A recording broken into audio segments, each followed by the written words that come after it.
Hey friends, got another book to be adding to our Integral Mission bookshelf. As you guys check some of the books that are on my bookshelf, I invite you to, hey, leave a comment.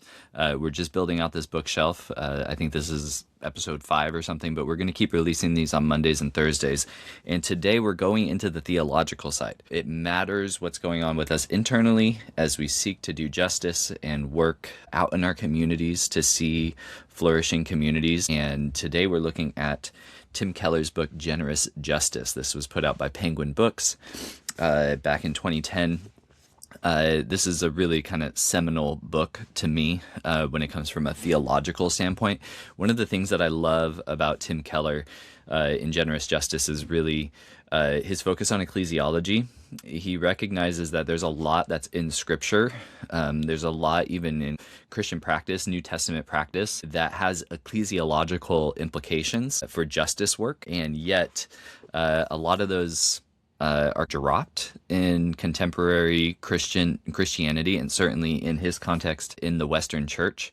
And he acknowledges that, and he says, you know, it's all of our work to do justice, to promote righteousness in our communities. Throughout the book, he's providing what that biblical meaning for justice is, starting from the Hebrew scriptures, right? Breaking down what is mishpat, what's tzedekah. I can't really pronounce these words, but these are the words for justice and righteousness. And when coupled together, he says this is justice among people. And what do we call that? We call that social justice. So he's not afraid to call a spade and say, hey, Christians are called to work justice among the people. And when we think about justice, we have to think about poverty. He provides that foundational definition of what justice looks like from a biblical standpoint and why we're called to it.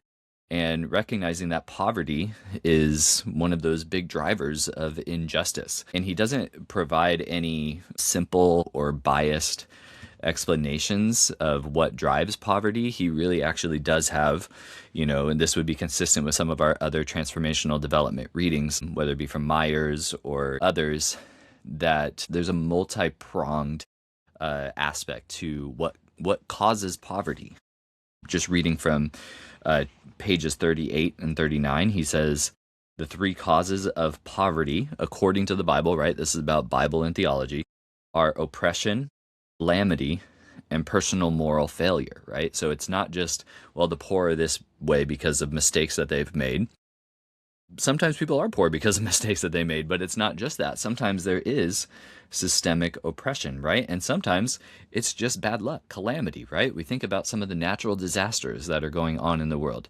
Sometimes that's also can cause poverty. So taken in isolation, no one factor, therefore, government programs, public policy, calls to personal responsibility, or private charity is sufficient to address the problem, right? So he has this multi-pronged definition of poverty, and he engages with others that are in this space throughout the book. But even specifically in one section of the book, he actually starts to break down Christian community development. We're talking John Perkins type of community development, and provides instruction on what that looks like. Throughout Generous Justice, Dr. Tim Keller is really bursting through a lot of the dichotomies that we establish, right? So that includes our internal versus external lives. You guys have heard me talk about dikaiosune, which is that Greek word for justice and righteousness.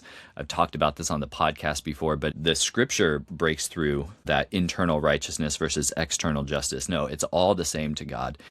Tim Keller does the same thing in Generous Justice. He also gets into the reality of our bias and personal definitions of justice and so forth. So all these dichotomies, is it personal or is it systemic? It's both. The internal versus the external, it's both. He bursts through all of that from a biblical standpoint. And if we're going to be strengthened for the work of justice, we need to have a good theological and a good spiritual foundation. And in Generous Justice, Tim Keller definitely helps provide that. So definitely recommend this book. Pick it up, put it on your shelf.